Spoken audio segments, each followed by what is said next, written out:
অনেক মা বাবার রাতের ঘুম নাই, উপযুক্ত মেয়ে ঘরের মধ্যে পড়ে রয়েছে।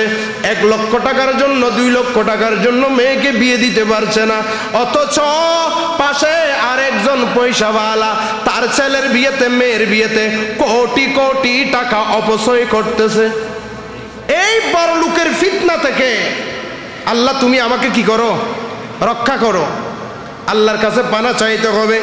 বুখারী শরীফের 6368 নম্বর হাদিস, রাসূল আকরাম সাল্লাল্লাহু আলাইহি ওয়াসাল্লাম সব সময় আল্লাহর কাছে ফরিয়াদ করতেন। মূলত আমার রাসূলের কাছে কোনো অলসতা ছিল না। কেউ যদি বলে রাসূল অলসতা ছিলেন তাহলে তার ঈমান চলে যাবে, ঠিক না? কেউ যদি বলে রাসূলের কাছে বখিলতা আছে, ঈমান বিশ্বাস করলে একটুখানি যদি মনের মধ্যে যদি সন্দেহ আনে, ঈমান শেষ। এটা উম্মতকে শিখানোর জন্য উম্মত আল্লাহর দরবারে কিভাবে ফরিয়াদ করবে, কি চাইবে। আল্লাহ তো সব কিছুর মালিক। আল্লাহর কাছে চাইলে আল্লাহ চাইলে অলসতা থেকে বাঁচাইতে পারে, কিন্তু বাঁচাবে যে চাইতে হবে। তো বলেন না, চাইতে আমরা কিভাবে চাইব? এটা রাসূল করিম সাল্লাল্লাহু আলাইহি ওয়াসাল্লাম উম্মতকে শিখিয়ে গেছেন।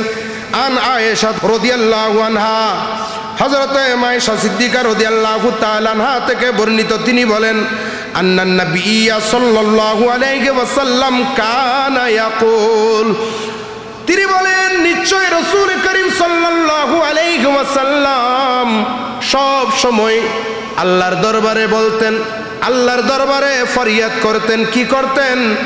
ওগো আল্লাহ, ইন্নী নিশ্চয় আমি আউযু বিকা তোমার কাছে আশ্রয় চাই, মিনাল কাসাল কিস থেকে, অলসতা থেকে আমি তোমার কাছে পানা চাই। এই হাদিসটা আরো অনেকবার আসছে, অনেকবার বুখারীতে আরো অনেকবার তাকরার হয়েছে, এবং মুসলিম শরীফে তো অন্যান্য হাদিসের কিতাবে আছে। আমি বুখারী শরীফটা প্রথমে আনলাম। কি বলছেন? আল্লাহুম্মা ইন্নী আউযু বিকা মিনাল কাসাল ওয়াল হারাম, ওগো আল্লাহ তোমার কাছে আমি অলসতা থেকে কি চাই? সাহায্য চাই, পানা চাই। এবং ওয়াল হারাম, হারাম বলতে বার্ধক্য জীবন থেকে, বার্ধক্য রোগ থেকে, কারণ অনেকে বার্ধক্য রোগের মধ্যে ভুগতেছে। 40 বছর বয়স, যেই টাইমের মধ্যে সুস্থভাবে সিজদা দিবে, যে টাইমের মধ্যে সিজদা দিবে, রুকু দিবে সুস্থভাবে, যে সময়ের মধ্যে দাঁড়িয়ে দাঁড়িয়ে নামাজ আদায় করবে, সেই সময়ের মধ্যে বার্ধক্য রোগ তাকে ঘিরে ফেললো, খেয়ে ফেললো। সিজদা দিতে পারে না, ঠিকভাবে তারতিব সহকারে রুকুতে যাইতে পারে না, রুকুতে গেলে সোজা হয়ে দাঁড়াইতে পারে না, সিজদা ঠিকভাবে দিতে পারে না। কিসের কারণে? বার্ধক্য রোগের কারণে। সেই জন্য একজন ইমানদার আল্লাহর কাছে ফরিয়াদ করবে, ওগো আল্লাহ আমি তোমার কাছে ইন্নী আউযু বিকা মিনাল কাসালি ওয়াল হারাম, আমি অলসতা থেকে তোমার কাছে সাহায্য চাই এবং বার্ধক্য রোগ থেকে তোমার কাছে পানা চাই। ওগো আল্লাহ তুমি আমাকে বার্ধক্য রোগ দিও না। শুধু নামাজ পড়তে পারবো না, শুধু তাই নয়, পরিবারকে একবারের জায়গায়, 2 বারের জায়গায়, 3 বারের জায়গায় 5 বার যখন বলবো আমাকে একটু ঠিক করে দাও, এদিকে একটু ঠিক করে দাও, আমার কাপড়টা ঠিক করে দাও, আমার জন্য একটু গরম পানি আনো, আমার জন্য একটু ঠান্ডা পানি আনো, আমার জুতাগুলো ঠিক করে দাও, দেখবেন পরিবার, সন্তান সন্ততি আপনার উপর বিরক্ত হয়ে যাচ্ছে। ওগো আল্লাহ তুমি আমাকে কারো সামনে বিরক্ত বানাইও না। ওগো আল্লাহ তোমার কাছে পানা চাই বার্ধক্য রোগ থেকে। জোরে বলি আল্লাহু আকবার। এটা আমার রাসূল উম্মতকে শিখিয়ে গেছেন কিভাবে আপনি আল্লাহর দরবারে ফরিয়াদ করবেন। এরপর আমার দয়াল নবী বললেন ওয়াল মাসামি ওয়াল মাগরামি, মাসামি বলতে এবং ওয়াল মাসামি গুনাহ করার অভ্যাস থেকে তোমার কাছে পানা চাই।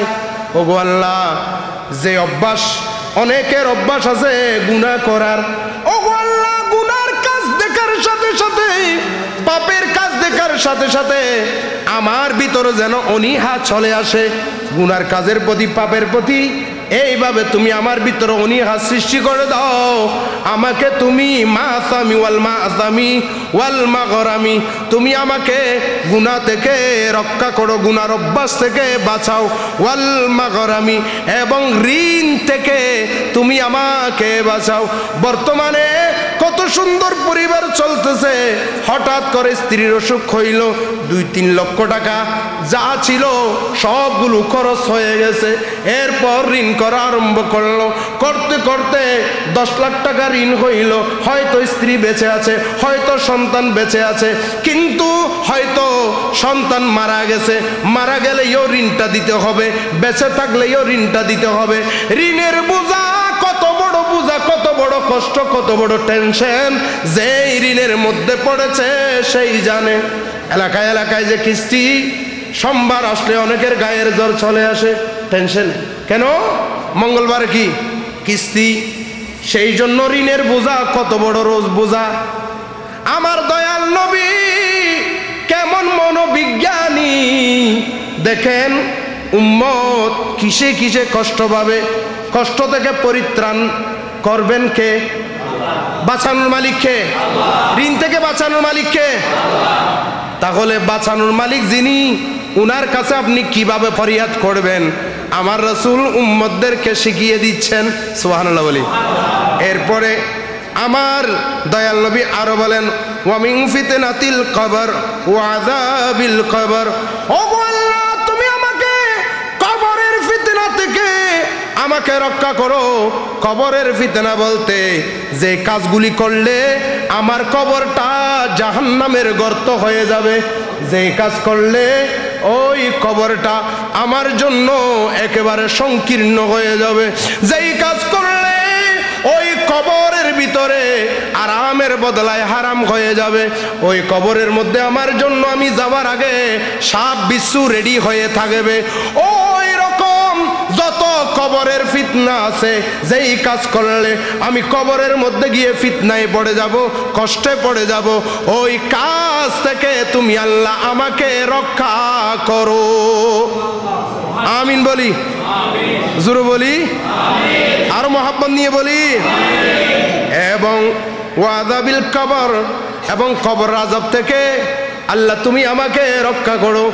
কবর এখনো যাই নাই, কবর অনেক কষ্টের জায়গা। পৃথিবীর মধ্যে কেউ মারলে, হয়তো বর্তমানে দেখছি রাস্তার মধ্যে একজনকে মারতেছে, কিন্তু আরেকজনে তাকে কি করছে না, বাঁচাচ্ছে না, কি করতেছে? ভিডিও করতেছে।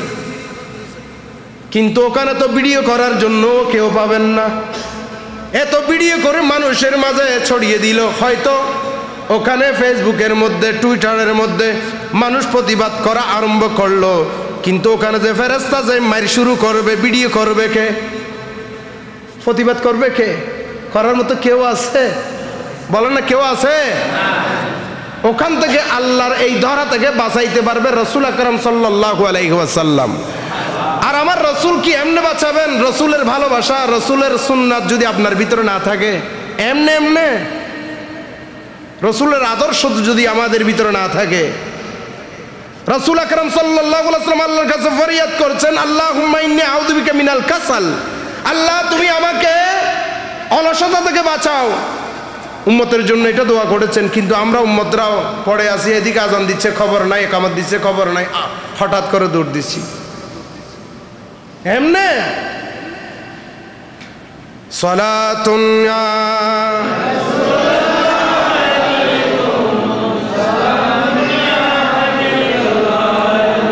এরপরে আমার দয়াল নবী বলেন, ওয়া মিন ফিতনাতিন নার, এবং জাহান্নামের ফিতনা থেকে, জাহান্নামের আগুনের ফিতনা, অর্থাৎ যে কাজ করলে হাসর নসর হওয়ার পরে আমাকে জাহান্নামে যেতে হবে, ওই ফিতনা থেকে তুমি আল্লাহ আমারে রক্ষা করো।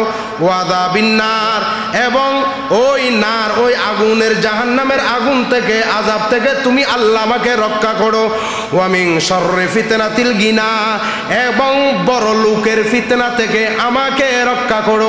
বড় লোকের ফিতনা বলতে অনেকজনে গরিব ছিল, তখন ঠিক ছিল, নামাজ ছিল, রোজা ছিল, মানুষের সাথে সুন্দর ব্যবহার ছিল, হঠাৎ করে যখন আঙ্গুল ফুলে কলা গাছ যখন হঠাৎ করে কোটিপতি হয়ে গেল, মানুষকে তখন আর মানুষকে মনে করে না, মানুষকে মানুষ মনে করে না, কারণ তাকে বড়লোকগিরির ফিতনা পাইছে। আছে কি নাই?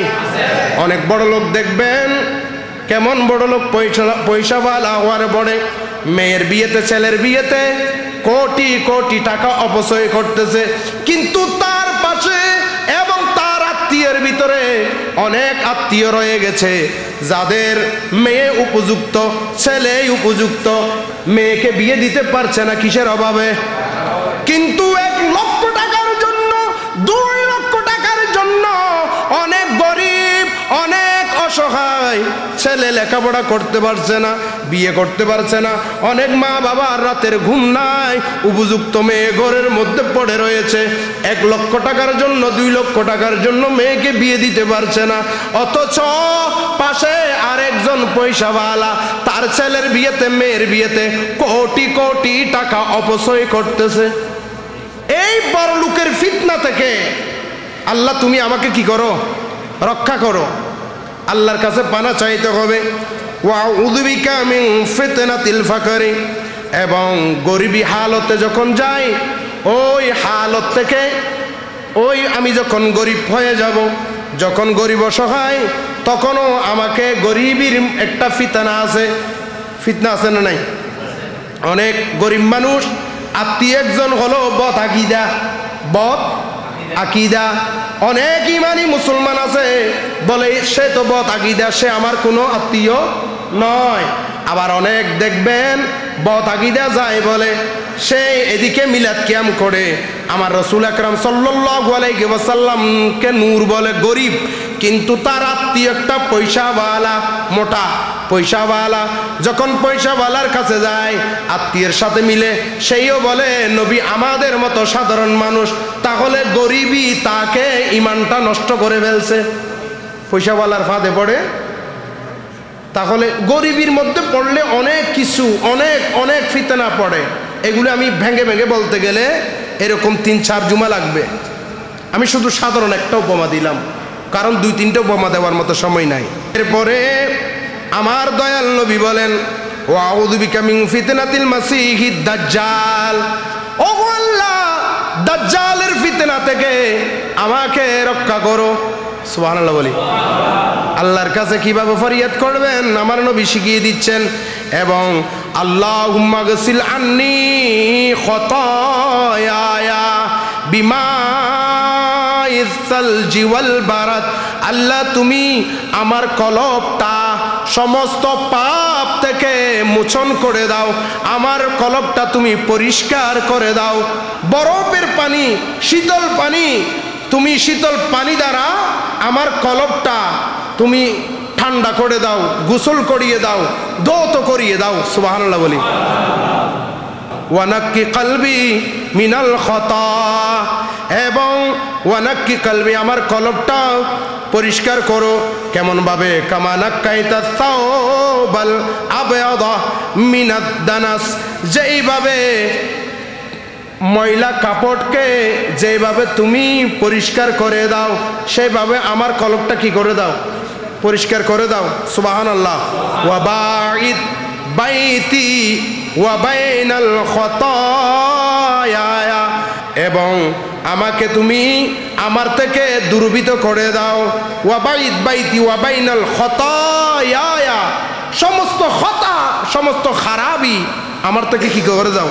সমস্ত মন্দ দূরীভূত রাখো, দূরে করে দাও। কেমন দূরে?